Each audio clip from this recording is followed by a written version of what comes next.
But here's the thing about flying. My biggest fear is having to shit on the same toilet as other people. But you know how weddings are expensive? That's another thing. Jesus Christ. That is something that shocked me to my core. Having a wedding in Kenya. When I had this Kalasinga guy camp when I was working at Babadogo, he came to me and he told me, I'll read your palms and tell you your future. What did he say? So the first thing he told me is, you'll get a wife with green eyes. And at the time I was like, what? I had a crush on a mama with green eyes. So I was talking with, all right? He told me, you're never going to be fat again. I'm like, I didn't even, because I'd lost a lot of weight at that time. So clearly he was wrong. No, exactly.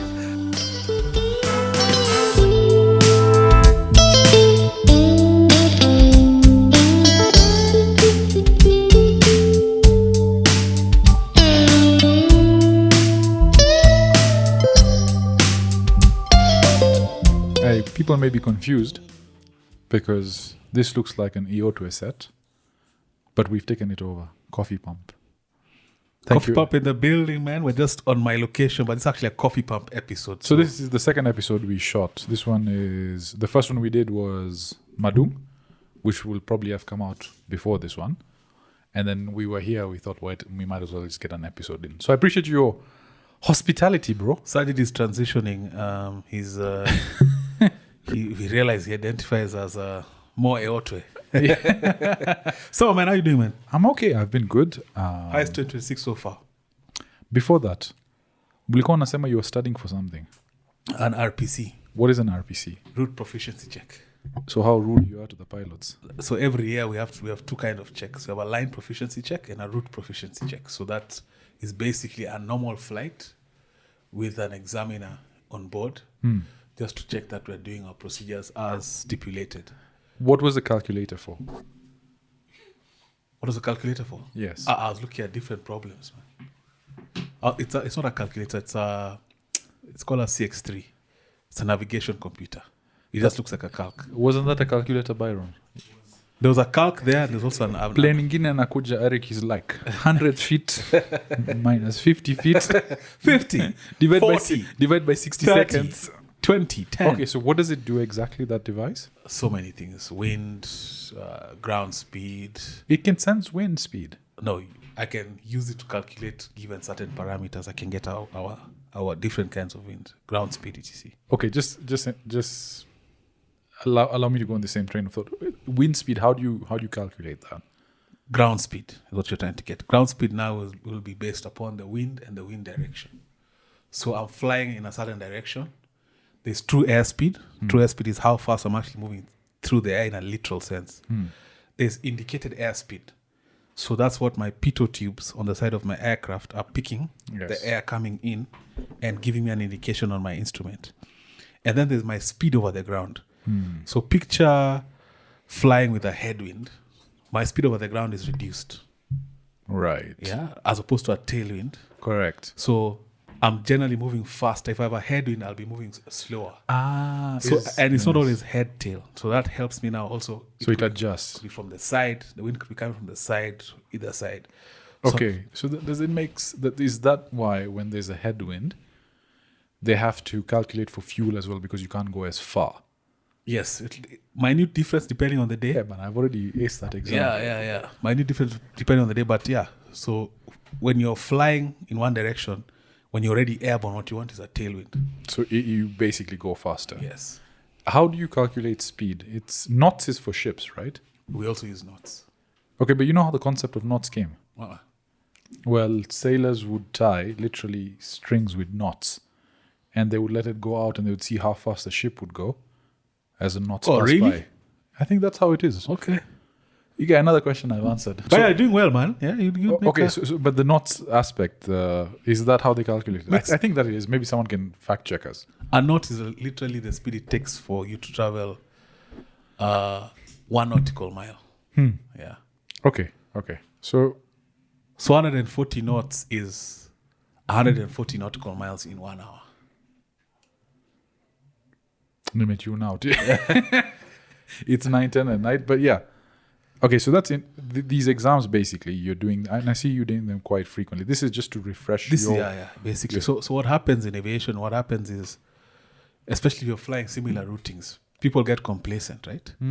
So you have a rule book of how to fly this aircraft. So I'm flying to Mombasa.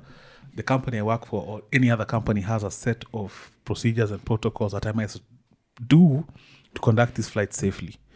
So over time, if it's my 100th time going to Mombasa, we have our own style. You're comfortable. We kind of have cramped things. We've cramped the checklist. We know our aircraft. We know on a normal day, we know exactly what's going to happen. Okay. So to stop us from getting complacent, we have an RPC. So the RPC, the check pilot is coming to ask you questions about your aircraft, different things, safety equipment, emergency procedures, about your airspace, about limitations again of the aircraft, max speeds, minimum speeds. Right. Just to confirm that you still know your shit. Now, when you move on to a new vehicle or aircraft, do you have to redo this test, or is there some similarity in how they handle and? Yeah. So what happens is, if I was to move to a new aircraft, so an RPC is within the context of what I'm already flying. That's like it's like doing a driving test every year just to confirm you still remember the rules of the road about your car and stuff like that, right? So if I was to move to a new aircraft, I have to do something called an initial rating. Initial rating takes about 30 days. So it's two weeks of ground school where you're being taught about the aircraft, its components, its limitation, how much fuel it carries, etc. How it works, basically. What's the biggest aviation aviation vehicle right now, plane, size-wise? Please don't say vehicle, though. Vehicle. That's the wrong word. Aircraft. I apologize, guys. I'm learning. I apologize. Which nduthi flies the fastest? Nduthi. So what's the biggest nduthi mkonayo? No, but A380. A380. That's the biggest one that exists. Yes. Aircraft. Yes. Aircrafts are pretty standardized. There's no cockpit conventional commercial aircraft right now that I would walk into and be like, oh my God, what is this? What is that? No, of course, there's different nuances to the aircraft. Airbus have its own philosophy. Boeing have their own philosophy. Bombardier, de Havilland, all of them have their different styles, as do Nissan, Toyota, and all the different kinds of cars. Right. They have different ethos, different ways of constructing. So it's like if you use the proverbial vehicle aspect, it's the same as a car and a truck. It's the way if you entered a bus and for the survival of the passengers, you have to drive that bus. You'd figure it out, right? I think one thing I wouldn't figure out is, those lorries, the one with like CGE 6 gears for reverse, and then CGE you have to reduce the pressure, and then they've got multiple gears as you're going up. With enough pressure, you would. Imagine you're falling out of the sky and it's only you who knows how to fly there. Okay, man. You'd figure it out. Those passengers would go. But the standardization of modern aircraft also comes into play. So you accidentally kill my second in command and my pilot. So now I have to land the plane. Can I put in the headphones and say, what do you guys say? Roger, Roger. Like to the guys who go air command. So what's Mayday? What you're trying to ask is, can you be talked into a safe landing? See, I was getting there. So I was like, do I press 911? And then it does. How if I put on the headphones, first of all, how? As a complete novice. I put on the headphones, I'm there. How do I get in touch with air control? That's a beautiful question in case you're ever in an aircraft and you need to fly. So first things first, you look for something called a push to talk. That's either on the control column. For an Airbus, to be a red button. Most aircrafts have a yoke. On the yoke, you'll see something that you can press. So when you press that, so it's either a button or a switch. Like this. So either pressing it or just flipping it. Pushing it to one side or the other. So when you push it to one side, what you're doing is you are now transmitting on whatever frequency had been set up there. So if you're a complete novice, you do that and just say, Mayday, Mayday, Mayday. My name is Sajid Vayani. I find myself in command of this flight and I need help to land this plane. I've never flown an aircraft before. Whoever is on that frequency will pick that up and be like, okay, there's a guy in the sky. Yeah. He's lost his crew and he's not a pilot. And people would scramble to get you the requisite help to help you fly the aircraft down. So Roger. But if you don't know about a push to talk, you're fucked. You'll just be there talking, and you'll just be wearing your headphones and talking and saying, "Hey, boy." So that's actually Jomo! the push to talk. The push to talk is super important for us to transmit. Extremely. So we've learned something new today, right? Extremely. So by this time, if you haven't fucking subscribed, what are you doing here? Yeah. Please subscribe. Yeah. Thanks. Yeah. I learned something today. Yeah. And then someone can talk you down. A modern airliner, literally, you can be talked all the way down to the landing. Now, as to whether you'll do a good and safe landing, that's neither here nor there. So, how would you guide me to land your particular plane? So you've made your call. Push to talk. Okay. So, push to Where are we? How far are we? Where are we in this flight? Let's say we're coming from. You're going to. So you're going to Kisumu. Wait, man, this is an international big budget movie. We're not doing a local flight. This is not Nollywood. this is Hollywood. Okay, fair enough. Okay. Yeah. So you're flying Northlands Airport landing. No. You're from. We're going from.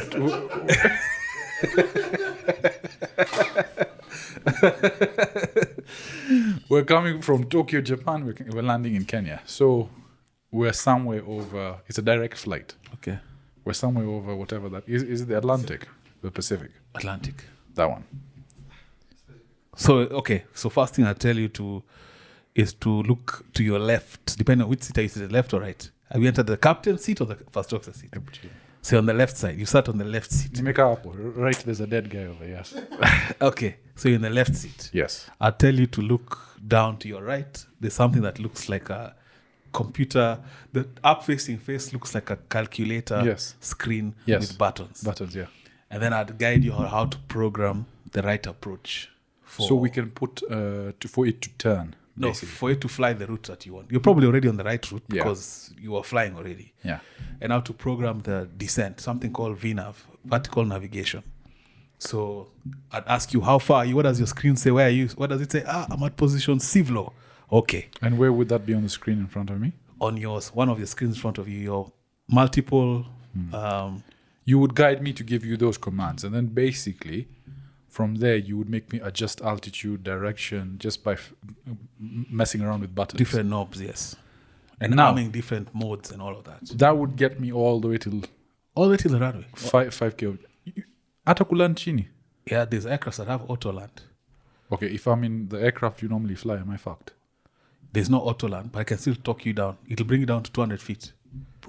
And then I can now tell you, but I would not allow you to get to 200 feet without you getting some feel of how it feels. So I'd probably tell you, disengage that thing at like 2,000 so that you understand how it handles. Okay. Are you guys with me in this movie? Because if you're touching the controls at 200 feet for the first time, and now you're trying to feel how it feels, you're doomed, bro. Okay, so we're 2,000. Well, 2,000. Hey, don't pitch so much. Okay, I'll ask you, what is your PFD saying? Your PFD is your primary flight display.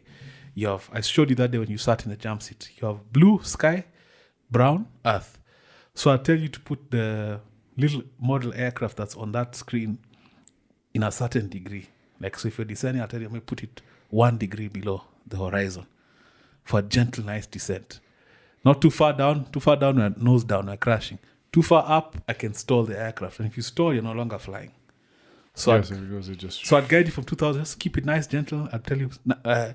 I'd make sure by that time I've told you what speeds you need to be flying, because we have something called VREF. VREF is your speed that you don't want to go below, because you go below that, you stall the aircraft. So I tell you do VREF plus 10. Oh, for you, I'll tell you VREF plus 20. And then that speed is that thing over here now. So you control power. Power will give you speed on a modern aircraft. So I'll just tell you, find gentle inputs. If you're looking for 120, if our VREF is 120, I'll tell you don't go above 135, don't go anywhere near 115. Anyway, that I love you, but that movie would not work in that flight. Too many instructions. So let's say it's an A3. A380, the big one. Yeah. Kuna auto land. Yeah. Higher. Auto land. So first of all, if it's an A380, you can't put it at Jomo. Jomo can't land such? Our asphalt can't take a A380. We can take a 747, which is the second. What? But our asphalt is not... Kenya. Yeah, we can't take an A380. The place where Speed gained 260,000 subscribers in Ethiopia a day. beat us by the apparently. It doesn't count. I was shocked. How? Most of the Kenyans subscribed from here a day later. So Ethiopia is just taking credit. But to be fair, Ethiopia has 200 million people. Fair enough, yeah. But if you look at the quality of subscribers, You know, 200 million people versus 40, 50 million strong. I think we'd win even in a fight. Okay, but back to the movie. So why can't the airline would beg to differ? They are like 300 aircrafts in, bro. Don't hate on. Don't hate on KQ. No. Nothing about KQ. No, I'm joking. But yes, we are on that. Apparently, we're second now in Africa. I think Ethiopia Airline is first. But back to the movie. You're telling me I fought off supposedly, and I can't land the damn plane in JKI. Not an A380. Has an A380 ever landed in Kenya? You cannot. Jomo is our biggest airport. It can't accommodate an A380. And how common are A380s globally? They're being phased out. In replacement of what? So aircrafts, in terms of manufacturers, they build either for size, in terms of load capacity, how many can I carry. So it's a principle of how many versus how fast. So we had the Concorde was like, you guys can take you there. We'll be flying past Mach 1, which is the speed of sound. But they realized not many people are so bothered about getting there so fast. So now they decided, let's build bigger aircrafts, more people, relatively slower, but still get there. So A380 now was the complete, the end of the curve of big. Like, we're talking about 500 passengers, 500 souls on board. Imagine That's that. massive. Huh? By that responsibility. That is crazy. So now, okay, but in the movie, most of them are dead. So doesn't that lighten the load for the A3, for the landing? In an emergency, because now for you to get out of there, they'd have to dismantle the wings. It's just too much wingspan. It's like trying to park your car in here. Think about that. Yeah, that G-Wagon won't fit in here. Yeah, that G-Wagon like Bahati's.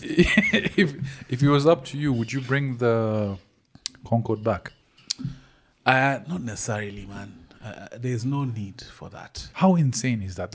In this world where speed is everything, I mean, I'm heading to the States, right? What's that commute like? It's a 30-hour commute. But no, what's your first stop?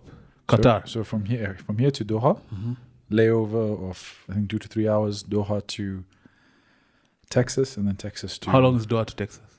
17 hours. Oof. At least you're going business class, bro.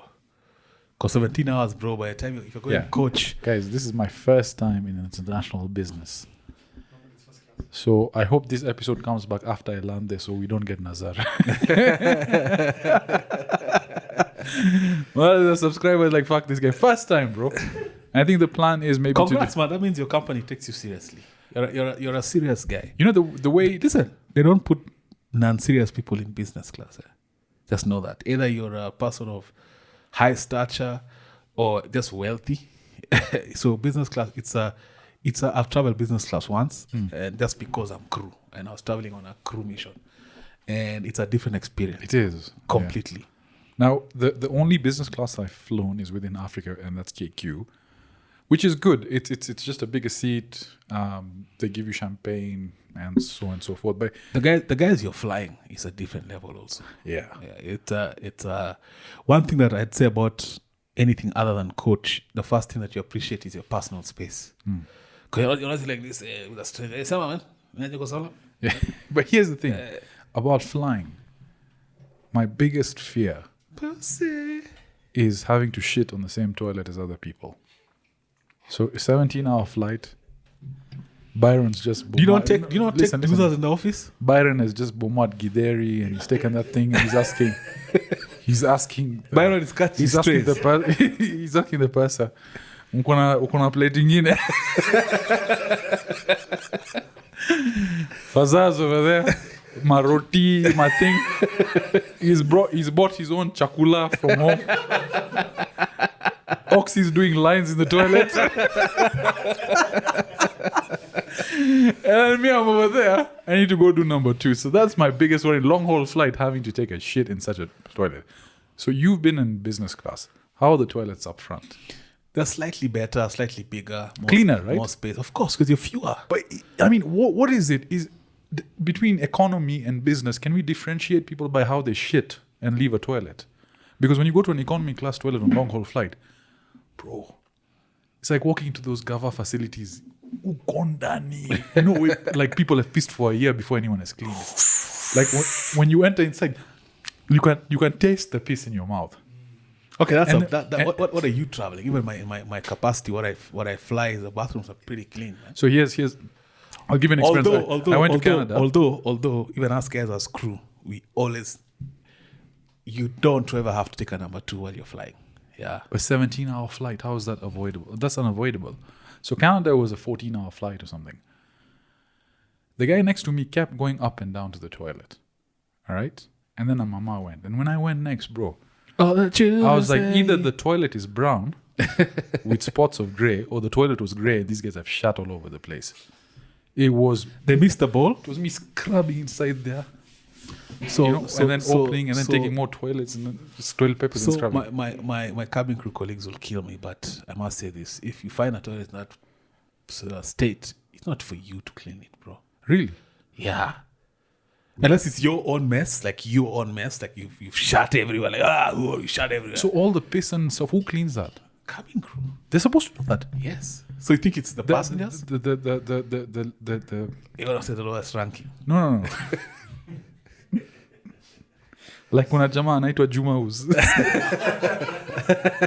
So they have part of their equipment is not just safety. They have proper gloves, proper cleaning. They have face masks. So the ladies. Remember, you're traveling. Yeah, imagine picture traveling with 400 guys. Yeah, someone will vomit. Someone yeah. they are taken care of to be able to take care of such things. Right? Okay, so it's a whole experience, and they tend to that. So I'm assuming in business it's now a bit more secluded because it's less access per toilet. Yeah, for real. Yeah, okay. In a real sense. In Emirates, they have something that's above business class, which is first class, where you get your own room and you can take a shower on the flight. Have you seen that? Of course. There's a bar. There's a standing bar. Okay, that toilet is bigger than this room. On the flight. Us. Think about me. What struck me, and of course I'm a recovering alcoholic. Sorry. The bar, bro. It's a bar on board. You guys can go stand there. Hey, you guys. 17-hour flight. This flight. Yo, but not. You don't drink much, right? Have you ever drunk on a flight? I used to. The effects of alcohol. But I've never fancied having a drink on flight. The effects of. But I stopped drinking because of you. Really? You get like that? Yeah. Hey, you guys. I thought you knew this. I didn't know you stopped drinking. Yeah, from today. So. The effects of alcohol are greatly exacerbated when you're up there. Like you get higher much. If you're a guy of I usually have my 6 whiskeys. You know me, I'm a guy. Bro, you'll have your 4 whiskeys there. The altitude messes you up. Is it because of less oxygen? Yeah, less oxygen. That's why food is not as tasty because your taste buds are not as effective. Okay. So if you're not yet flown and you plan to fly and you're going on a long trip and you're a guy who turns up, just keep that in mind because the first thing that happens when you get drunk on board an aircraft is you feel claustrophobic, man. So I feel like, oh my God, there's not bigger stories the way you want to bigger stories with, and there's nowhere to go. I remember the time I was just walking up inside. I went to the back, I chatted up the cabin crew, I walked up and down. It's not enough, man. Because you have to go back to your seat and just there, like, fuck. It's so 7 more hours to go. So how would you spend your time on a 17-hour flight? I'd make sure I go there sleepy. Start there. Have my dinner. In fact, what was Madung telling us? Sorry, continue. Have my dinner. It's a night flight, day flight? I'm leaving here at 5. 5 in the morning. 5 in the afternoon to land there. Yeah, perfect. So you go there hungry, have your dinner on board because you're going business class. They welcome you champagne, or whatever you take. Water, coffee. Not coffee because you want to sleep. Here's some nice chocolates, hot chocolate for Byron. These are one of those podcasts with marshmallows. You guys. So you if I were you, I'd have a nice dinner, relax. Make sure you've downloaded enough entertainment because I feel like in-flight entertainment just doesn't cut it. I doubt you. Sopranos. Yeah, just make sure you have your entertainment set up. You have your power bank, although you're in business, so they have a port. And then kuna charging port. Yeah. Then set yourself up, get your seat position perfect for all phases of flight. So not too reclined. Can you lay flat? Yeah. Okay, I'm just going to do that. Just to. Yeah, but not for takeoff though. Although, so you do that, you make sure you have like a nice relaxed position that you know you can fall asleep in. Like you'll wake up seeing 3 hours or 5 hours left, kind of thing. Yeah, then sleep, wake up, stretch, go to the bathroom, eat another something that you want, have another bite. I was telling you I wanted to, because we hit 25K, so do the Q&A in business class as people see me experience business class. So I'll be like, kumbe hii button. Inawakisha. Yeah. Do that. And then, yeah. Very aspirational. John Juma, how do you fly business class? 25K, bro. Well done. Thanks to you. A huge effort goes to you, And man. I saw someone in the comments shared my sentiments about how you're a dickhead in terms of you don't appreciate good things. You don't appreciate.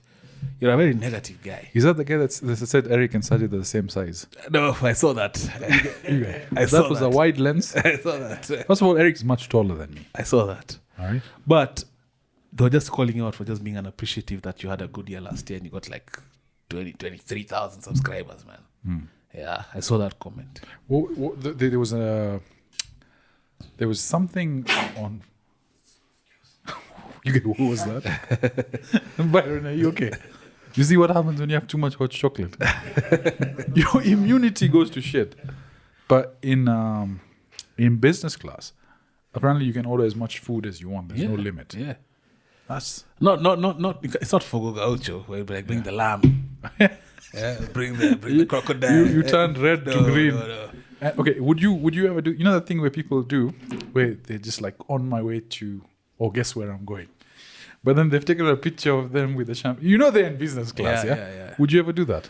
I remember I didn't do that, but I remember judging guys. So I was in business class, it was KLM, and some guys are boarding from the front, and of course they have to pass you to go to economy. I just remember looking at them.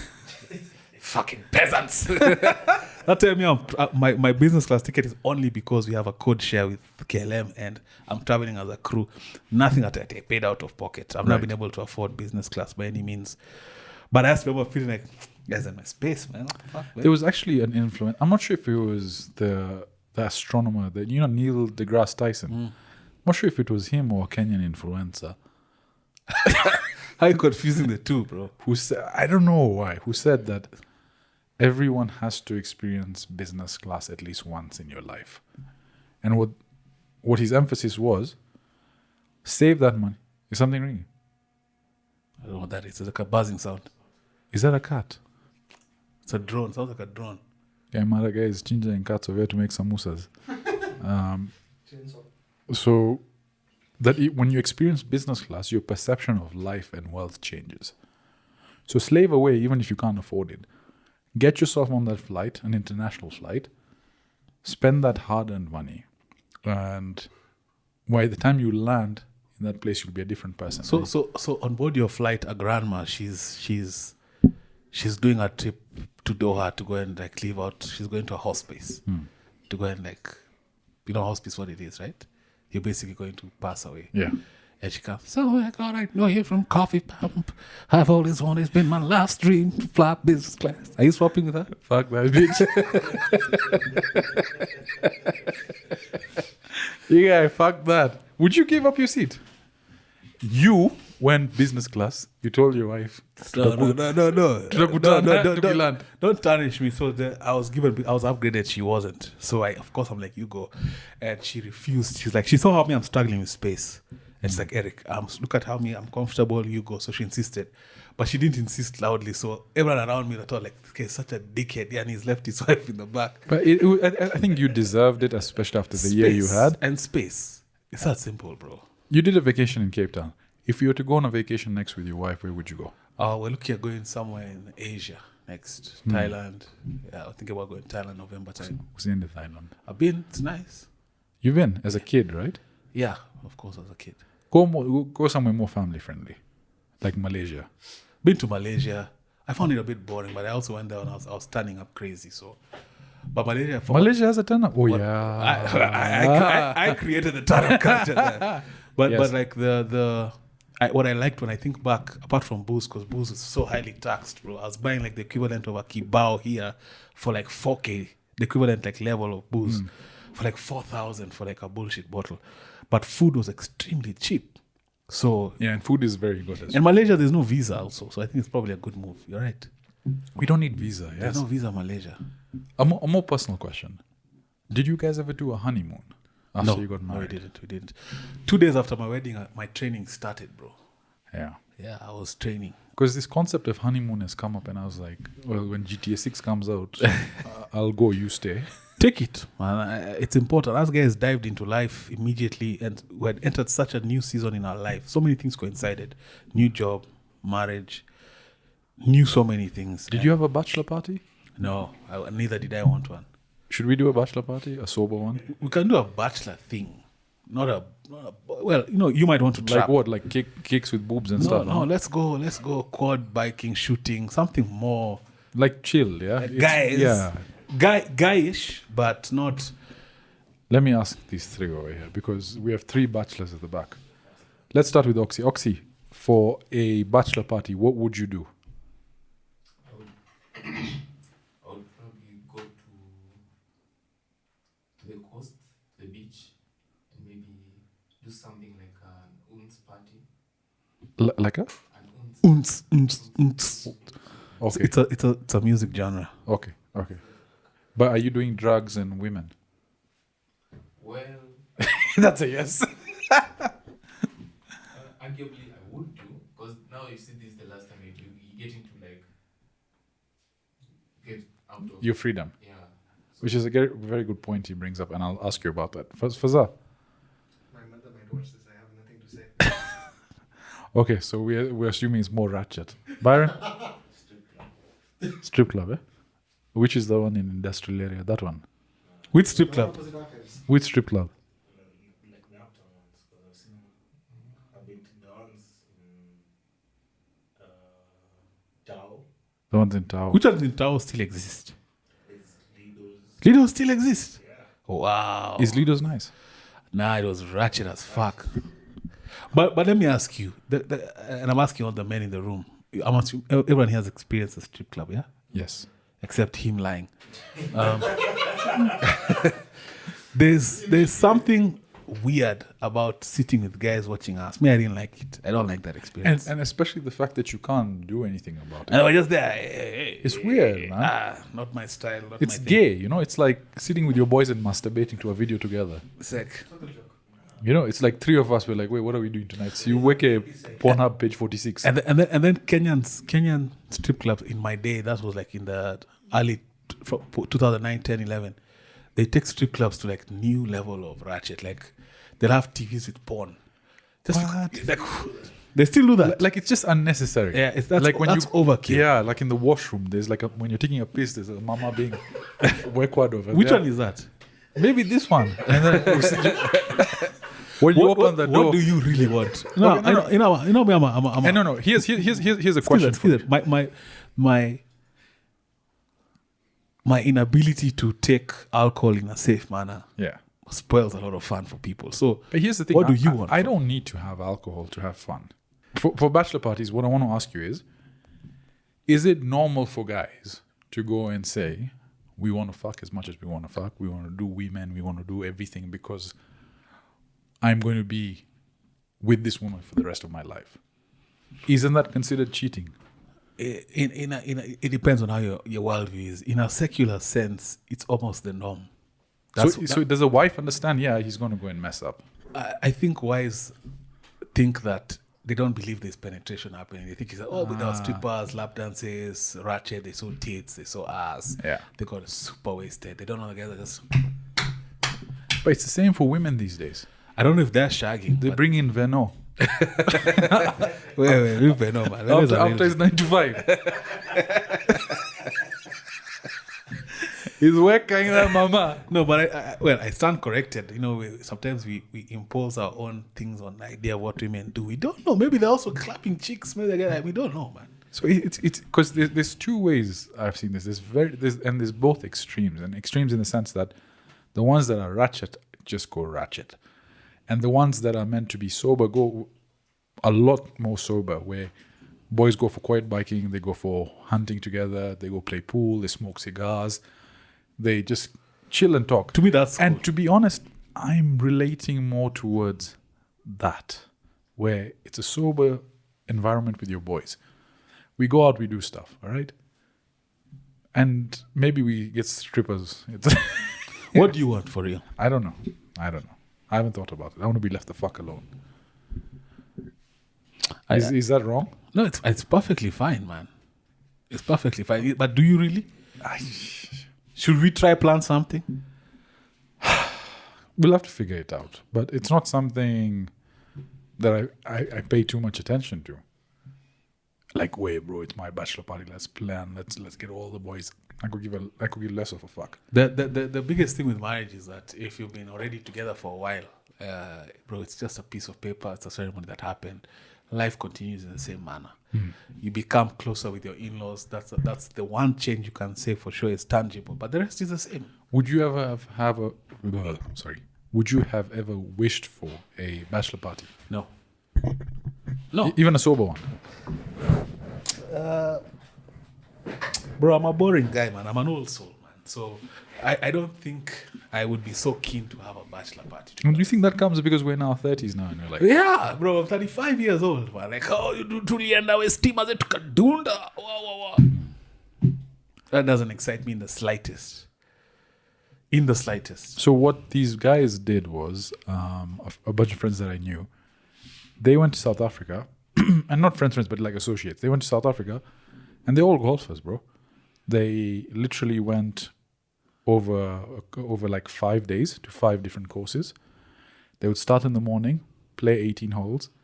At night, they have dinner, steaks, and cigars. 19th hole. And then, and they didn't get wasted. And the next day, they'd go to a different place. And then maybe a day in between, they went for wine tasting, quad biking. That sounds more fun. That sounds more fun, That right? sounds more fun. Don't you guys think so? Yeah, look at these guys all nodding no. Can we do a bachelor party post? Like, let's say, because let's travel in November, but it's at excuse to go to Colombia. I've never done a boys trip. That's not a bachelor party. I want to do a boys trip just for... Does your wife would she sanction that? Yeah, of course. Okay, let's plan something, bro. Like Let's a see. boys trip, we do something where literally... Let's test the waters. Let's start with a Diani plan first. So said Yanni Akina Oxy and Byron will be over there. What's wrong with that? Going ham, and then we get tempted. These guys would probably shock us more than Like in the bad way or the good the way? bad way. These guys are young, man. How old are you guys? These guys are hot blood. This guys, okay, not so young, but young enough. 28. Okay, so he's coming with us. You two fuckers. How old are you? How old are you, Faza? 26. It was his birthday the other day. Where's my cake? A few episodes into Coffee Pump and then we'll decide whether we get your cake. Oxy, you're 24, right? 23. Yeah, this guy's ratchet. Yeah, 23. Yeah, 23 or young. 23, you it warrants doing whatever. You're testing the limits. You're trying to do things that you've never done. Do you find yourself being an old soul? Yeah. I find to me the important things matter more right now. My jobo, this. Like to me, this is fun. I'm not saying we podcast for Bachelor. Hey, the Bachelor Party podcast. No. But I can't imagine. I want to start taking wholesome trips. Like if we're going, me, you, by the time you want to go, me, you, your wife, then we find little pockets to go do our own bullshit. Fun. Yeah. Cheeky. Not Cheeky, not crazy.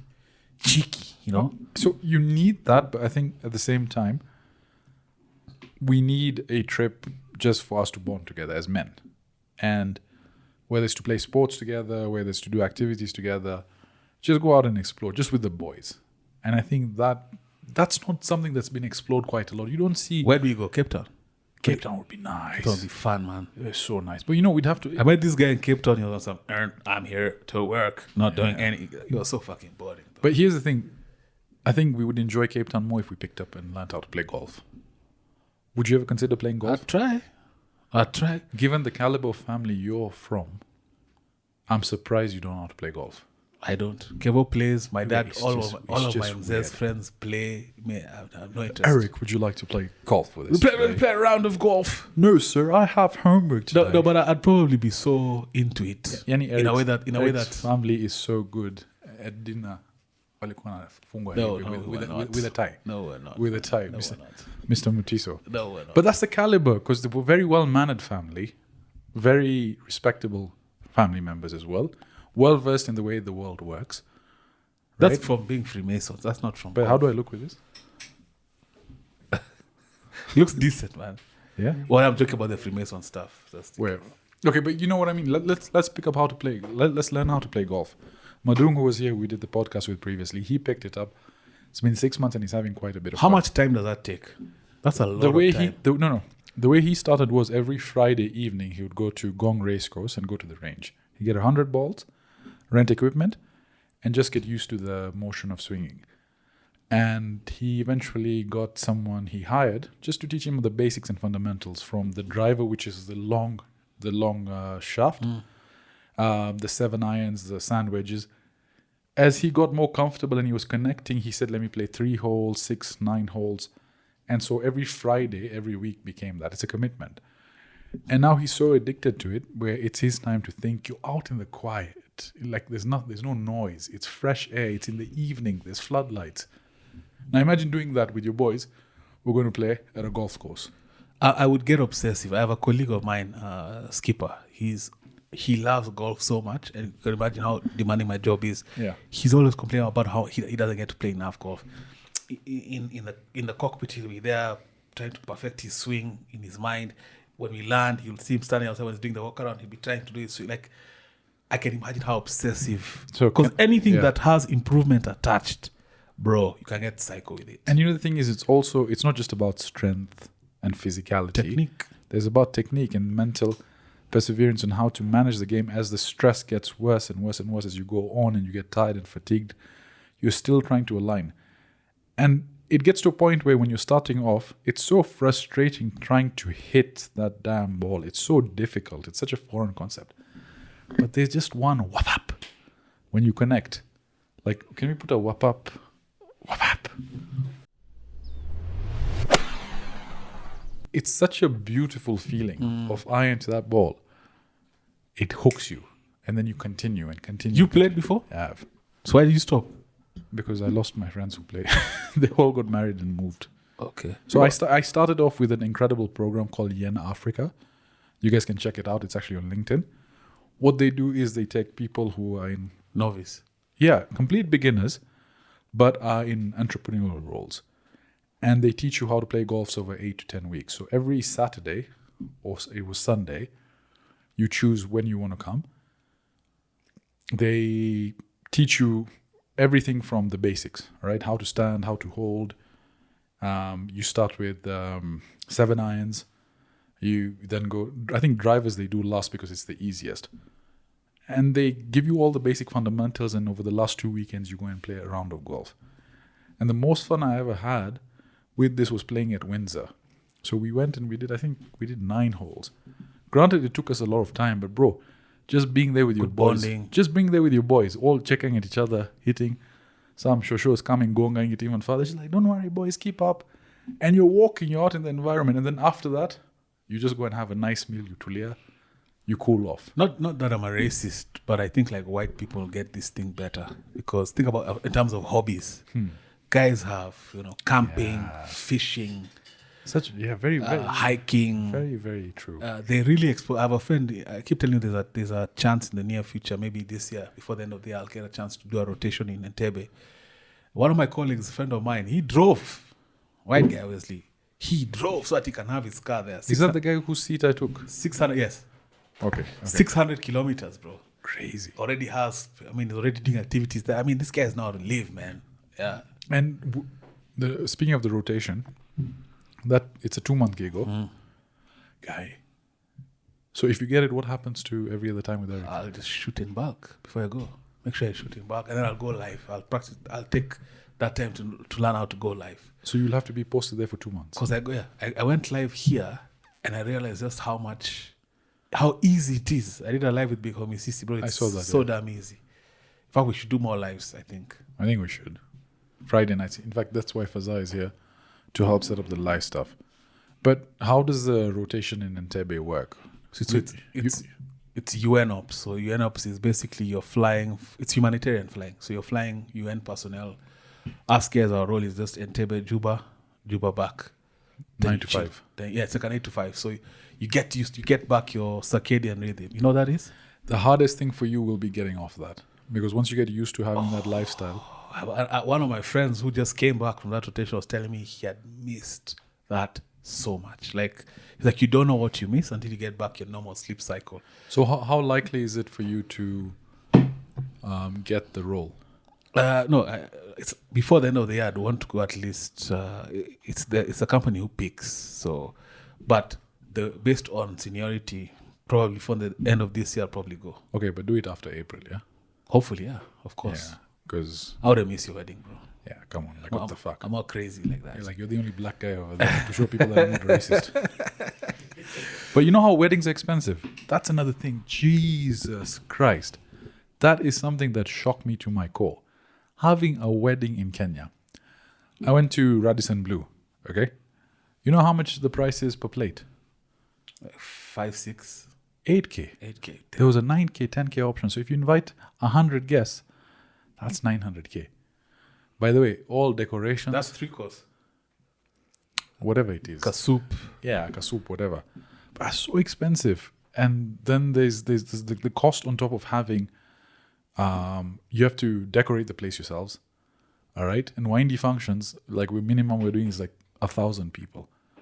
So imagine 1,000 guests is wild. It's bro. wild. What is it? What? Because community, right? We have cousins upon cousins upon cousins upon cousins, and you have to invite them and they're this. I've actually made a firm decision, and I had I thought I would have a big scuffle. Kerfuffle, yeah. Kerfuffle. Is it scuffle or kerfuffle? Kerfuffle. Kerfuffle is a word. Yeah. It's in the English dictionary. Yeah. And what's kerfuffle? There's kerfuffle. Yeah. Then maybe they're one and the same. Okay, which one should I use in this context? Kerfuffle. Okay, so let's start again. I thought there would be a kerfuffle at home with my parents saying that I don't want to do 7 functions. Because in the Indian... 7 functions. You get from Monday to Tuesday to Wednesday to Thursday to Friday to Saturday, and you're entertaining and feeding everyone. So it becomes like a 10, 15, 20 million. So that's Muslim or Asian? Indian culture. Ambani had what? His wedding cost $600 million. Yeah, but that was on steroids, bro. That guy was doing it for like 3 months. Like, what the fuck are you doing celebrating a wedding for 3 months? But they had the money. $600 million on a wedding, bro. So guys were walking around saying, "Oh my god, man, that sounds like that's some really good music." And they look, it's actually performing. It's not. What we're trying to do is narrow it down to 1 day function. Keep it like, a Catholic wedding, where you get married one day, you have family and friends come over, you eat, disco, whatever, and then you celebrate. That's nice enough. But it's a big shift, because in the family, I'm the first son to get married. But my dad and mom, they understood it, because I don't keep in touch with a lot of family. I mean, you meet relatives, but I don't have to invite the relative's daughter who got married into another family. How much of the money is from you, versus support from your family? My dad is taking the brunt of it, but the arrangement typically is 30, 30, 30 between the 3 heads. Right? But dad is like, no. You know what? My son is getting married. I will contribute as much as I can. And I appreciate the fact that you have a dad that wants to step up and do that. But are you feeling like you have to also tell him, hey, relax. We don't need to spend all that. Like, calm down. Because there's how we have black tax that you guys talk about? There's windy tax Bronze. as well. And yellow. I mean, I'll give you an example. There are relatives coming from states and stuff. You know them intimately? Yeah. Okay, fair enough. And they're in excess of 20, 30, 40, 50 people. My parents will want to take the responsibility of hosting them, paying for their hotel, their transport, their accommodation for those 3 days for the wedding. With their transport, air ticket? Not air ticket, but anything, the moment you touch down. The moment you touch down. But what if I'm wealthy and I'm coming for your wedding? Still, it's culture. It's the pressure that the parents put on themselves that I have to do this because what will people say? Which is where I step up and say, people understand. Why the fuck would you want to do that? And that's why I love destination weddings. Because when you do destination weddings, you tell people, look, we've got a discounted rate at a room in Diani. Pay the hotel directly. Come in if you want to show your support. So first of all, you get rid of the fucking freeloaders. Uncle Mwindi so-and-so who brings his fucking kids with his fucking neighbors. Eric is not coming anymore. You've done Mr. and Mrs. Motherfuckers come with his grandma. Cousins, 7 other kids over there. The neighbors, Tindu was getting sick, so he came. But don't you do not ticket? What do you call it? Card only? Okay, these are chutis. Bro, card only is enforced. Guys have a wedding invitation only. You can't come if you don't have an I'm telling you, you can do that. These guys will find a way inside. That's why I need to hire a couple of bouncers. So if you're a bouncer and willing to come to a wedding, You stand there. If you see, if a chuti says, you check the shit, Mr. and Mrs. If there are toys over there, throw them away. But how, and my wife will hate me to say this, but how I dealt with all my pre-functions and actual wedding day, I had a small intimate wedding, I think, well, not more than 100 guys. Nice garden wedding. But for me, I was just going ticking boxes. First introduction. In the morning of, I'm just like, and this comes from my history with being in trouble. There's a period of my life I was in trouble so much, so I used to deal with things by knowing by the evening it'll be over. I need to go meet Nani. I was in shit, but the evening it'll be over. I'm in a cell, but sure I'll be bailed out. I just used to know how to chunk things. So did you dread just getting through it? It's not something. Yeah, I was just sitting the function there. In the evening, me and dancer high five. It's over. Another one comes, but now the wedding itself, that was a bit more exciting. But still, at the end of it all, again high five, and maybe a few other fives, but wedding is over, Bro. Now you can live your life, man. My younger brother got married 3 weeks ago. I could see the relief at the evening party. They were just like, "Oh yes, it's over." Like, okay, how does it work in your culture? Like, what happened? Walk me through the day, and I'll phrase it from like how we start. Usually, we start the way we're planning on doing it. We have a nikah ceremony where the Mulana, who's the chief Qadi type person, Imam, yeah, basically walks you through the ceremony and says whether you accept. You say yes. Afternoon tea is served when everyone then goes to the main hall, and then we have the reception dinner where the bride and groom come out. Can this be in the morning?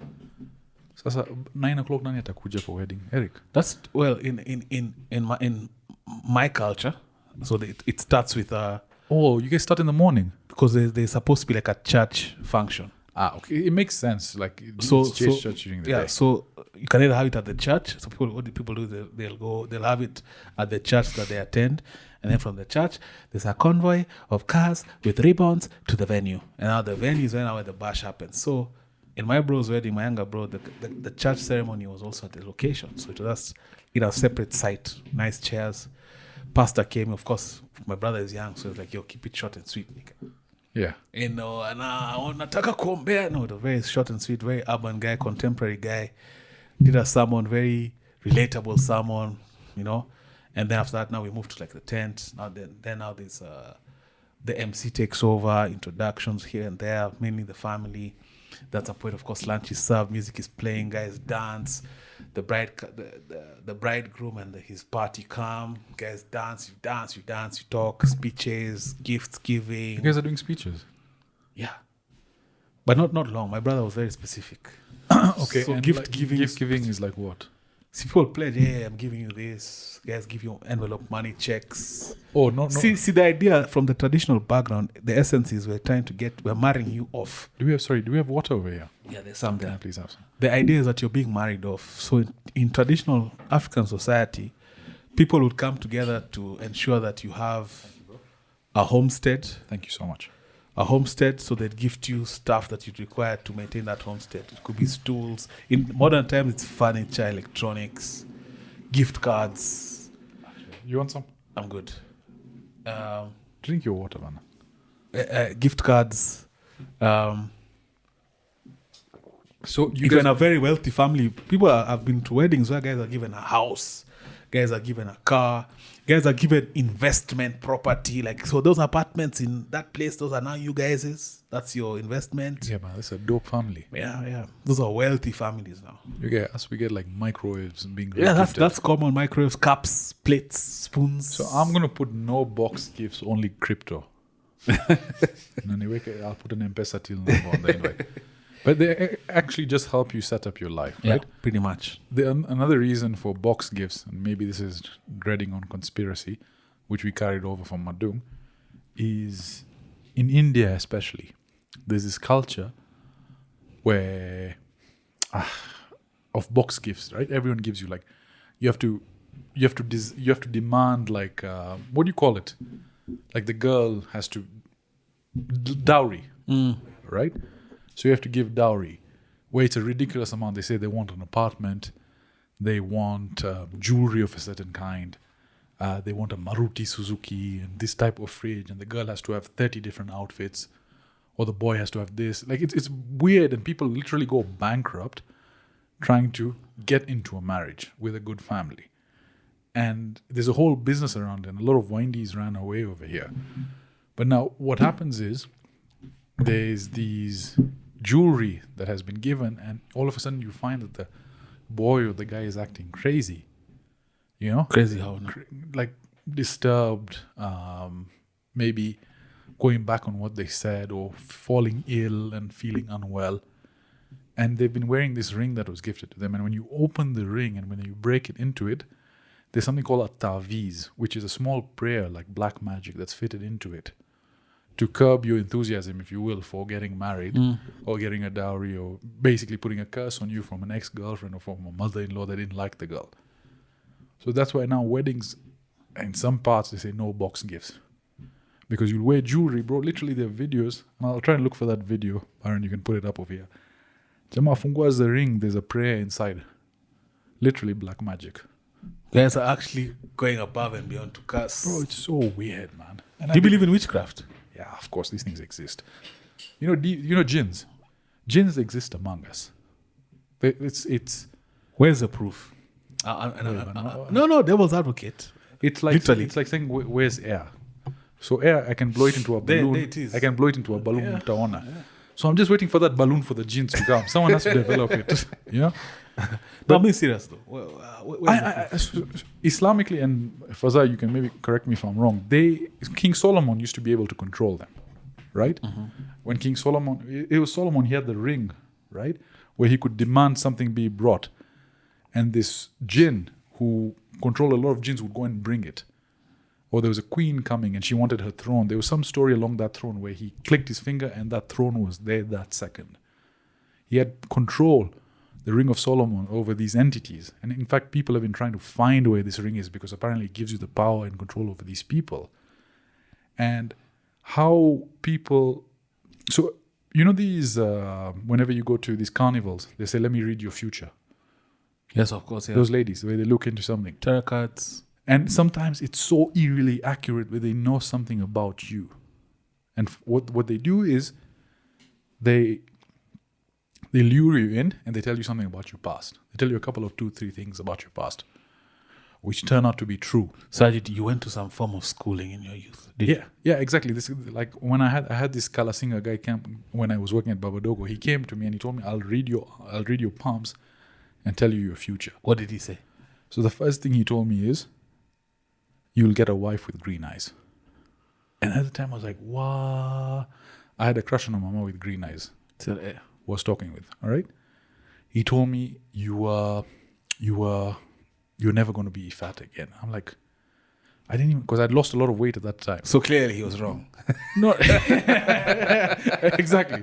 Like he told me stuff that from my past, he pointed out. So apparently the jinns, the Tell them. spirits, have access to your past and they know what you're doing because they hang around you. You know, the spirits on the shoulders. They know everything about you from your past, so they tell him. And then he gives you a prediction for the future for more money. So like Hollywood medium with Tyler Henry. Put it that way. So these spirits basically have access to your past and they lie to you. Do you believe that wholeheartedly? I think they are. I believe they are. I mean, in your house, bro. I don't believe there's a Jinn. You guys, those sausages were flying. I don't think those are Jinn. Do you think jinns exist? Right now, as I am, I'd Yeah. say I don't know. Do you believe in fallen angels, I Nephilims? feel like we've been sensitized in that direction to want to believe. But as of, I remember that day, I thought I imagined something, and I asked someone I respect who's older, an uncle of mine, he's shy of 60. I said, have you ever seen anything paranormal? He's like, no. And he's not an atheist, he's actually a believer. So I'm like, for me, at this point in my life, seeing is believing. Yeah. Like, That's true. I mean, do you guys believe in ghosts? Do you believe in God? But you don't believe in ghosts. but you've never seen God. So how do you know he's real? Exactly. See how everyone's kept quiet? No, I can give you an answer for that. Tell me. I feel like if it's just, it boils down to creation, the splendor of like what I see that's in nature, I think that was created by something. I think that something is superior to you and But how do you know that's God? You've been told from the start that that's God. Yeah, that's what I'm saying. I believe in a creator Creator. Creator, you can call it God, deity, whatever. Matrix. But something superior to us. Yes. It could be a computer program running itself. So, And it goes off based on faith. and it's not faith. For me, it's based on logic. This glass, for it to exist, had to be created. I feel like on a wider level, like if you extrapolate and go all the way out, the earth also was probably created, I think. But I cannot say that without a shadow of doubt. With these conspiracy theory reels that we've been going through, like honestly, I think there's so much just shown to us, but we don't actually see in person. Musk said yesterday or the day before that, you will hear about these telemeters, right? Telomeres, whatever. The length of our cells and how many times they can re-replicate. And they're saying the fact that it's not infinite is based on our innate programming, which is changeable. So, and they're talking about in the next 10 years, they'll be able to reprogram. So that basically is longevity of life. So they're saying between now and 10 years from now, just don't fuck up so that you survive and you're there for that. But the question is, you guys given a chance, are you taking an extra 200 years? You want to be here for 200 years? Not 200? You? What's the reason? I feel like probably you hit your 80s, unless there's What if there's health improvement where you're not 80 and looking 80, like you're 80 but you're you? Yeah. I mean, If I had a lot of money. what about you, Fazar? Sorry.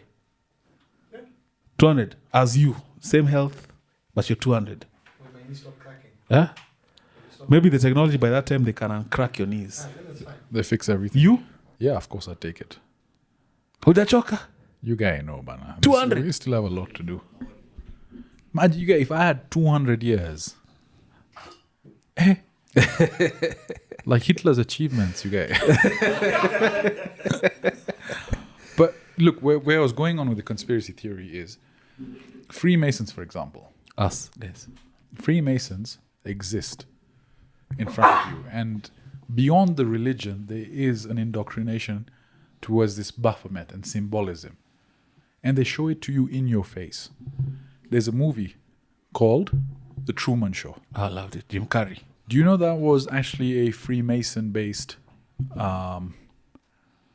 movie? To me, that's more plausible than a deity in the conventional sense. And okay, I'll send that reel to you. We'll put it up over here. Let me give you an example. The State House, the All Saints Cathedral, St. Andrews, City Hall, High Court, National Archives, and the KICC, and all those old buildings, the railway station, all they were constructed by the Freemasons. Okay, one of the ways to spot a Freemason building, especially in Nairobi, is there are always two pillars over an arch, and the tiles are white and black.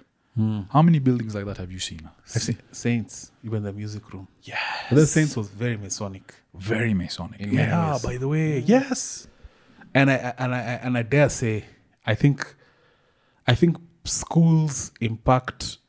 There's a esoteric element where you went in school. There's a reason why a Saints guy can identify another Saints guy without talking. A Strath guy just looks like a Strath guy. There's something that's imprinted. But this Masonic rituals and tying to the Baphomet and the coming of the Al-Dajjal. the Dajjal, the one eye demon. I mean, people are saying it's technology, right? What today has a single eye? Have you thought of the word AI? It's AI.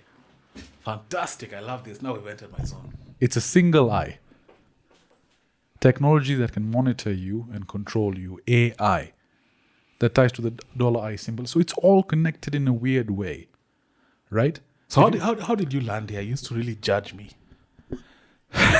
You get my algorithm just started fucking around. But it's likely so. And I think back to the Truman thing. To me, it's more on the Truman Show, just one bit. You know the number 33? the third level Mason. Yeah. So even when he's ascending the stairs, as he discovers that he's in a world created by something that's man-made, And in order for him to reach true entitlement, he has to climb the stairs. There are 33 stairs he climbs at the end. Just that video is probably already posted up so people get an understanding of it. Andrew Tate, I think, is Masonic. Probably. How many cars does he have? I have no idea. My 33 cars. But I think for a fact. And then he also has the Black Eye Club, which I wanted to ask you about. What the fuck is a Black Eye Club? What do they do to get the Black Eye? I think it's some ceremony where you go and you get roughed up. It's like you're subduing yourself to whatever is overloading this plane of ours. So it doesn't matter who you are. I think you rise to a certain level where you thought it was you, and they're like, boss, we're actually the ones in control. That's why it always catches guys when they're on their ascent. So you have to do a humiliation ritual as well. I think so. So what was Andrew Tate's humiliation ritual? Getting his ass beat by a kid in front of everyone. Because he was the machismo man. He was the self-proclaimed guy who gets all shit done. And he got fucked up by a kid. That. What about Joshua? What happened after the fight? You guys, I think that's even another fucked up. It's so weird. I think it was a lesson to him. You think Jake Paul does black magic? Or do you think maybe he sacrificed his friends? Let's see if Anthony Joshua does something super significant over the next 24 months and becomes even more powerful and even more famous than he was as of today. Maybe he sacrificed his friends to get to that top. Or it's just fucking Nigerians who don't know how to drive. Oga. Yeah. But I think what I've come to my own outlook on what's happening in this world is there's three planes of existence. On this plane of ours, it's divided into two. The haves and the have-nots. Most of us are the have-nots. The have-nots have been split into classes. Poverty, middle class, upper class. But you all have-nots. Then you have the haves. The haves are the guys who control real resources, real money. And whatever the overlords of the haves are extracting from humanity, I don't know what it is. It could be as dumb as entertainment, yeah? They're allowed to exist as they are and control this money plane and benefit from the money, provided they allow these overlords to do whatever they need to do with humanity. But I think the conventional religious story is just given to us to placate us and keep us in a certain state of controllability. But I think now the overlords who control this other plane of ours know what's really going on. I think they do. I think it's nothing like we imagine. The truth is much stranger than fiction. I think there's a lot more going on in this world which seems too good to be true, but it actually does exist. So, for example, angels and demons. All right? The angels that have fallen, the Nephilims, that's what they call them. There were giants in the world that existed, which were apparently Nephilims. And there were stories about them biblically that existed. That was a book of Enoch. Right? These people existed, and all of a sudden they don't exist. No one talks about them anymore. Or people used to grow that tall. Hagrid. I mean, if you look at what else is there? Put Hagrid on the screen. Hagrid is from Harry Potter, man. I mean, the tale of giants, and then the spirits and the devils and these people that are fallen satanic folks. Maybe they're celebrities who, like I Show Speed, people go crazy when they see them. Right? This can't make sense. Remember that story you told me when your dad was in States and he saw someone chasing a celebrity and people just going crazy over them? He said it was Vin Diesel. So they're losing their senses. They're going from tour, and in the tour they were on, of course, it's older guys. And we were talking about this on Madung's podcast, so I don't want to beat that house. But do you believe that these fallen angels and demons are actually the people in power? I used to go down that thought path. But I think on our plane, like I said, what controls humanity is resources and the quest for resources at different levels and different propensities to whatever you will do for those resources. But don't you think the resources is the human energy? Don't you think our spirit, our vigor, our life force fuels whether it's good or evil? I think there's people fight for that. No, I think there's the overlords who run the world, there's something they harness from us. And that's why they allow the system to exist as is. These guys here benefit from the money. The Elon Musk, the Trumps, the tech giants, all those guys, the leaders of the world, they benefit, but their job is to keep this system going. It's a system of extraction. What they're extracting is what I'm saying, I don't know. Do you believe in the underground tunnels and transport mechanisms? I think that's been proven. No, it's not evidently there where you can travel from the US to Oh, okay. Asia in sub 4 hours. I've had people talk about that. I've had people say how they want to build a breakaway civilization. And this breakaway civilization already exists underground to facilitate human trafficking, to facilitate the dark web and the elite level folks. Or maybe it's some utopia. Yeah, I think that's what the Boring Company really is. It's about drilling, and he advertised himself. He was marketing a whole other vertical of his business venture, but it has more to do with that than anything else. Or do you think it's just a flashbang to distract you from actually what's going on behind? Oh, yes, this sounds that they're making underground in LA is the Boring Company just digging tunnels and doing tests. Are there sounds in LA? Like underground, people have been complaining about tremors and stuff like this. That's cool. Where can you send me that? I'll send it to you. But you see, the thing is, you've heard this stuff like, oh, LA has tremors happening all the time. Underground digging, bro. Tons and tons of machine moving earth. LA is the hotbed. They've been these transport. So what do you think is happening there? You think it's like a devil breakaway civilization? I think we are sheep. We are sheep in a large controlled environment. There's stuff that goes on behind the scenes. Everything is paid. The information is out there, all right? Like what's going on with Ukraine and Russia. You've heard conspiracies about Ukraine being the center for what is it? Sex trafficking. Where Ukraine? Ukraine. Okay. For body dismemberment and parts being sold on the dark web. Ukraine's the hub for that. And Russia is completely against that whole system. And this whole fight between Russia and Ukraine is to combat that. And what did Joe Rogan's crazy friend? Eddie Bravo. Not Eddie Bravo. Crazy in what sense? Duncan Trussell. He has his own show. You're not crazy. He's actually very well spoken. He's a news journalist on conspiracy theories. Alex Jones. What did Alex Jones say? That there's a bunch of evil people and there's a bunch of good people. And the evil people are trying to control your mind. And they're doing a bunch of shit. And it gets to a point every now and then when a war happens, the likes of Ukraine, and then the good people step up to try and curb that and control it where it goes out of hand. You've heard him say Putin is one of the good guys. I think Putin is the real OG. I think he knows what the fuck is going on. And he's not willing to play ball with the West. He's resisting. He's resisting. And he's created a whole... There's an interesting book, by the way, we'll put up over here, which I'm reading right now, of how Putin got into power. If you understand the mechanisms of this man, the animal that he is. KGB, eh? Bro. KGB. You know who reminds me of him in his discipline? Ruto. Yeah. Yeah. I mean... You had me ask around the first question, are we living in the Kremlin? Like our version. I think not that Ruto's a communist, but in terms of work ethic and the force he's created. Of course, that's what we're talking about. It's work ethic and genius. That's what we're talking about specifically. Nothing else. No other tenet. I don't think you get what I mean. Yeah. And there's so many things, man. There's so many. I'm very confused. I'm at a place where I'm tired of just going inside that spiral, and I have more questions rather than answers by the time I get out. So, for example, dinosaurs. Do you know in December you called me? You said, but do you know where that ends up? Because I've been down that rabbit hole many times. It ends up at understanding no one really knows what's going on. That's the lesson, and a lot of people are purporting to know. Religion is Calpol. Remember Calpol? Mommy, my leg is hurting. Calpol, the medicine. Yeah. Yeah. Calpol was like a placebo effect kind of medicine. It's tamu, it's pink. Yes. You take it and you're told it's dying. I'm feeling good. And you're okay. Religion is the same. How churches work conventionally. Guys go to a church on Sunday. The pastor preaches some nice stuff. You feel good. I don't know specifically about Islam, but you go, you do your prayer, you supplicate, you feel good about it. But I think it's placebo. Did you see the reel? Again, it's all reels. Instagram is really fucking us.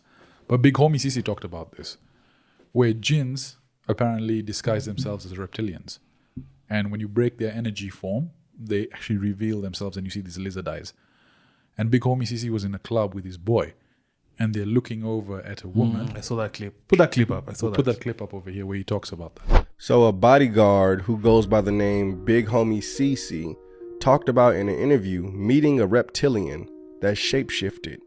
Yes, I know that sounded crazy, but they are out there, and I've spoken with them before. Check out what he had to say. The lizard man in the club. Lizard man?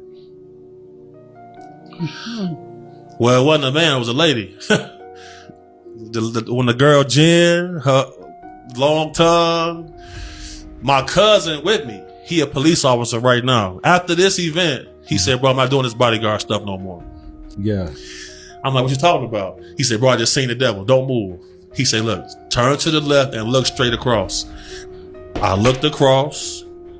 I seen a little lady, brunette, short.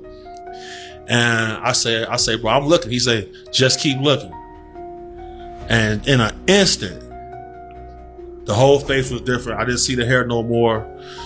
The tongue came out to her own ear. Shoot. But you know me, bro. I'm like, man, hold on. So I stepped down off the couch and I walk over there. As I'm walking over there, you know, she get out my line of sight briefly. Mm-hmm. But when I get over there, it's this little normal looking lady again. And I had on a Breitling watch. And she's like, ooh, I like that watch. And I'm looking at her, I'm like, what's your name? She said her name was Jinn. Gave me her Facebook page and everything. Jinn? Her name was Jinn. Like G-I-N? Yes. So look, I'm glad you said that. So look, I'm like, man, she said her name was Jinn. Wow. So I go back to my cousin. He said, bro, why you go over there? I said, bro, I just had to see for myself. He said, what you see? I said, bro, when I went over there, she looked normal, but I felt like I was a hamburger in front of a crocodile. Super interesting how he said her name was Jinn. And we know that in some different religions, Jinn speaks of creatures apart from God. However, he also says she shapeshifted. I spoke different times about how there's shapeshifters out there. There's reptilians out there. There aren't just human beings walking the earth, people. And with all this technology, I believe we're going to start seeing them more and more. Just be sure you're right with God. Because he also speaks about how these things can't mess with children of God. He's seen it. And that. you spent enough time with him. So there's stuff that exists in this life, and I think it hasn't really gotten over to us in Kenya to that extent. It's coming, it's slowly dribbling here. But out in the West, out in America, the center of evil, Babylon. I think it's crazy over there. But how long have we been going on for? No, we're both. Okay, it's good. Just as we wind things down, I want to talk about dinosaurs. Okay. Apparently dinosaurs didn't fucking exist, man. Apparently, yeah. Like the bones and stuff that you find from dinosaurs have all been fabricated and lied about. The tests done on them, it's all bullshit. My issue with dinosaurs also is how do you extrapolate? So they'll find a finger and say that was Sajid, like in terms of before we ever know what a human being looks like. From a finger, Like they could map out, yeah. They create a whole body. That sounds suspect. But also now, in the realm of time, 250 million years ago, who knows what was happening on Earth, man? So T-Rexes apparently don't look like that. It's us just guessing how they Yeah, look. that's what I just meant. You get a finger, and then from this finger we create a Sajid and say this Do you finger. guys know that? So if you get like a 6-inch dick and you put it on Fazar, how do you know he looks like that? But we'll know it's not Fazar. Yeah, we know it's not Fazar. Mine's 6.5. Maybe, you know. That was yourself because you don't know if it had fur or it was hairy or it had fur. But that's what I'm trying to tell. By the way, even what happened to that Egyptian story? The LiDAR Yeah. under the pyramids. They've not just exploded. I like where your brain has gotten. I like how the fact that you're exploring to find out truth for yourself, in as much as the information we're sifting through is also controlled. you know what I'm going through right now? Is that the Jews weren't killed to that extent as portrayed in World War II. You've been watching Dan Bilzerian. You guys. They yeah, it's a facade. Like, honestly, why would you... Blitzkrieg, the Germans came up with that, where they go through cities and wipe out people in lightning fashion. Okay? I mean, it was a war-torn society. Why would they collect a bunch of Jews, feed them for years and waste resources and time, and then corner them all into a shower and then take them out? And there's apparently... Even the speed at which they were They were saying it's not possible. Yeah, and even there's a whole aspect that Dan Bilzerian went through is that the drainage systems at these gas Camps. chambers in no way could dispose of such chemicals in such an extent, and how they were done and how they would filter the stuff out. It doesn't make sense. These just seem like normal showers. But then history is written by the victors. So how the fuck do we know what happened in 1940 when these guys dictated in such a way? Do you guys know Hitler may not have died in Germany? Argentina. He died in Argentina. He made it there. His body, And many Germans which as apparently his body was tested, was a woman. It wasn't him. The You one, guys know the this? one that they say was Hitler. Do you know that? a lot of Nazis made it to Argentina. You can go to Argentina. They even built like a small community. Exactly. You can go there. In that part of the world, you will see a Muzungu with blue eyes and blonde hair. Pure Aryan fucking breed. It's just weird, man. So if they can lie to us about that shit, what else can they lie to us about? They lied to us about everything. They can lie to us about fucking religion. All right? But The flat earth principle as well. The I s- ice walls. I said, no, that, Look, when the alien attack happened in Miami, the mall, the largest collection of police force ever assembled at a place I've really to respond to fights between teenagers. I've really gone down that rabbit hole for the alien thing, and I don't know why. How many? There were thousands of people. Not a single recording. Footage was wiped out from these recordings. Apparently, there was some electromagnetic field that wiped out footage. There were 12 to 14 foot shadow monsters walking through this dimension portal, chasing people out of that. And you can put up a video of those collections. I mean, what the fuck happened? That story died. Yeah, they killed it. But I've gone down that rabbit hole trying to find pictures, footage. But yeah, some shit definitely happened there for sure. It's pissing me off that there's so much more I don't know. And remember, Andrew Kibe told us, as you guys grow in your podcast, you'll be exposed to certain stuff. You'll start questioning the way things work. Do you remember he told us that? He's like, you lose your mind, but you just have to keep saying. Because I'm sure there's some shit he's seen. Big homie CC, the stuff he's Yeah, I'm seen. glad you're here. Bro, me have been for a while. For a while. To the point, at some point, it's existential. It's like a crisis. And then also, You don't know what matters. You have to remind yourself what matters. You know what I said at dinner? You have to keep your feet planted, because that information sometimes can overwhelm you, that you're like, fuck. and I think that's where I am at right now. Because the last thing as well, I'll just say before we close down, is the establishment of governments who tried to fight the main man, the proverbial main man. All of them have gone down. All these leaders. Let's mention them out. Saddam Hussein, taken out. Gaddafi, taken out. All these nations that have fought against the proverbial man have fallen down. But which one are the two that are standing right now? There's Iran. And what's the last one? Kim Jong. And North Korea. Who's next? It was Iran. What's going on in America right now? They're trying to figure out how the fuck should we destabilize Iran. Because, and here's the point. It was easy to separate Gaddafi and what was the other guy's name? Saddam Hussein. Because in those countries, there was different cultures. There were different communities. So it was easy to divide and conquer. Like how you have in Kenya, Kikuyus, Jaluos, so on and so forth. If someone wants to separate Ruto, they can start manipulating the ecosystem. But the problem with Iran is these guys are fanatics and united. They believe in a single cause. You can't separate them. So it's very difficult to get them and subdue them and put them under the chains. Same with North Korea. Hakuna multiple communities. They're like Tanzanians. And they also have their nukes. They're nukes, all right? But those are the two countries which don't have central banking systems that are orchestrated by a main governing entity. And those are the two that are targeting next, aren't they? You've seen the shit that's happening, right? Yeah.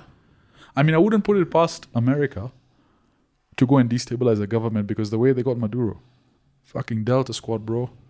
I think Maduro, my own opinion, I think Maduro surrendered, man.